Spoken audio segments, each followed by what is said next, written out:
You must remember that the Roundhouse is a grade 2 style listed building, so there are restrictions on the intervention that you can do to it.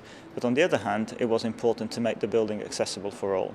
The starting point was really to try and extrapolate from the historic element of the building all the vertical connections and horizontal connections that would allow access to the space.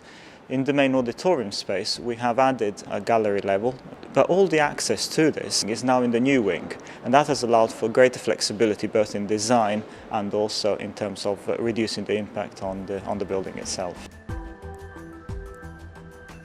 In the lower part of the building, where the foundations are, and we've got arches there was deep concern about them being changed, by which I mean being made wider in order to, say, get wheelchair users through, or people who walk with sticks. And if one looks closely at the building plans, we notice that some corridors were sufficiently wide and others weren't, and so you identify those routes that are wider, and then enter negotiations with those who need to use the building. What do you think? We have a proposal. And those who don't want the building altered or want minimal change to it. And we're trying to match up the two, because if you can't, then you don't make progress. So it's not necessarily compromise, it's actually identifying ways forward that don't compromise the ambitions or aspirations of the building users, and similarly don't compromise the responsibilities of the conservationists to avoid change. The idea of inclusive design is also the interface within the building. It's what the user will use. It's the lowered urinal that they will use. It's the signage they can navigate with. It's those kind of things that actually make a building accessible. You can make a building physically accessible by having level access, but it's how you interface with that building, because if you've got a white building with white walls and white floors, people aren't going to find their way around. And it's little details in the design that sort of make this building really work. For example, the handrails on the staircases, the way they contrast visually and with the wall and with the background colour. They turn down so people can't catch their clothing. They turn into the wall. You can see them, you can hold them, and they feel good. Within the accessible WCs, there's things like the paper towel dispenser, which is not normally supplied as a standard, as they call dock-end pack. The signage was, I think, a real triumph here. We went through stages where we had the Access user group come along, look at prototypes, and now what the signage we see in the building reflects the consultation with the user group.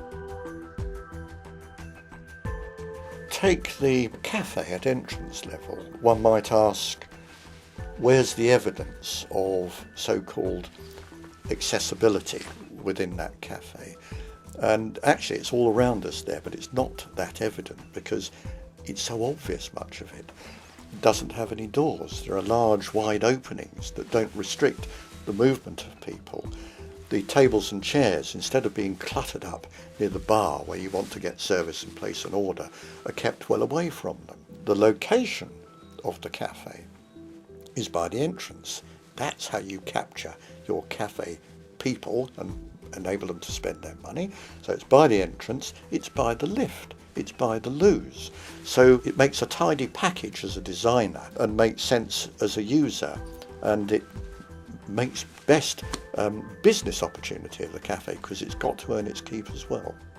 And also there we have a range of choices of tables in that cafe. There are some tables where you can get your knees under very easily with a central pillar. There are other tables that have a leg at each corner which are much more stable. And indeed there are some there with benches. So there's a range of choices, and I think a lot of what Access is about having choices available to you so you can use your own common sense to say I want to be here rather than there without not engaging at all. Access to toilets is always something that takes up an awful lot of time of any disabled consultation group's consultation, because for wheelchair users it's a matter of space and accessibility in terms of getting onto and off a loo. For partially sighted people it's a matter of colour contrast. People with arthritic problems will find screw taps almost impossible to use. So you've actually got an awful lot of different requirements, but that's why you need a range of people with a range of impairments on your disabled consultation group. They can give you all that information.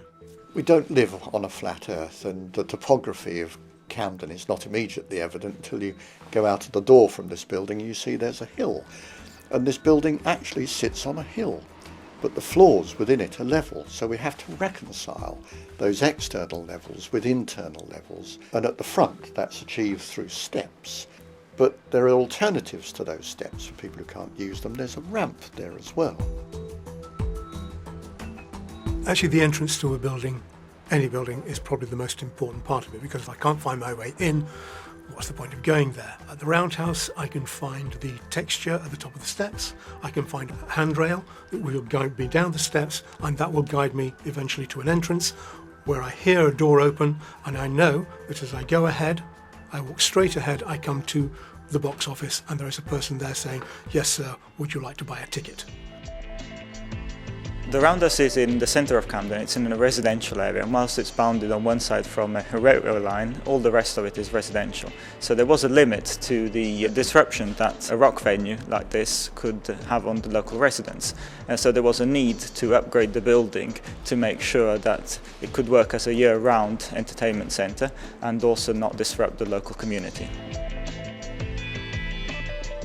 The main technical upgrade on the building was the work done to the roof. On one hand, you have this structural web of steel, that bit like a lampshade, which was positioned over the existing roof on top of springs that are on the main brick walls. The springs allow the low frequency sound to be absorbed, whilst the structure itself holds up the gantries and lighting required for the performance space. In addition, the extra thickness allows for sound insulation.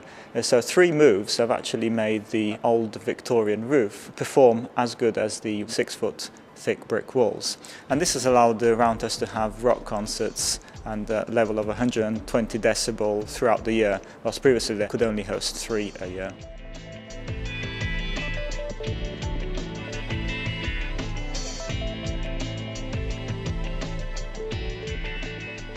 If you're an architect, all these are not constraints, they should be challenges, and a good architect should use these and take them forward, just like any other constraint that you might have, and bring the best of the design out of it. And we like solving problems. We like solving problems with something beautiful, so it can't be anything different. It is integrated. We are getting now better buildings because of this. Regulations obviously will change in the future, but if you compare it to the buildings that were created only even 20 years ago, we certainly have come a long way. There's a sophistication about the accessibility here in that it's mainstream.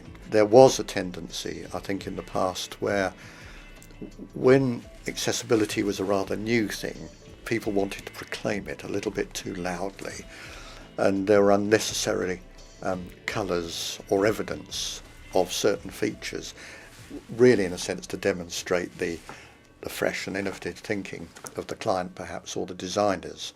I think we're starting to move beyond that now, where in this building the access features are actually simply part of the mainstream.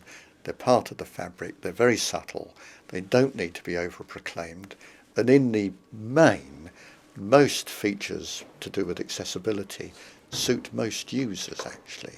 So why make them special? Now I think the way, the direction things is going in is to get away from the so-called special side of things and simply mainstream it. That is what most disabled people want, quite candidly. And I think particularly younger people, they don't want to be singled out. To come here is cool, they want to be cool. One of the reasons why we've become one of the, I think, the 5th coolest brand in the country very quickly. We've only been open 2.5 years. Why has that happened? Well, it's because people feel they can be part of it. There's a great programme that they feel they can be part of, the Roundhouse Studios programme that young people feel they can be part of, but actually it's about when you come here you sort of go, oh my goodness, this is incredible. What it really means is that we try and strive, and we've got new plans all the time developing to enable more people to get more access to more brilliant activity at the Roundhouse.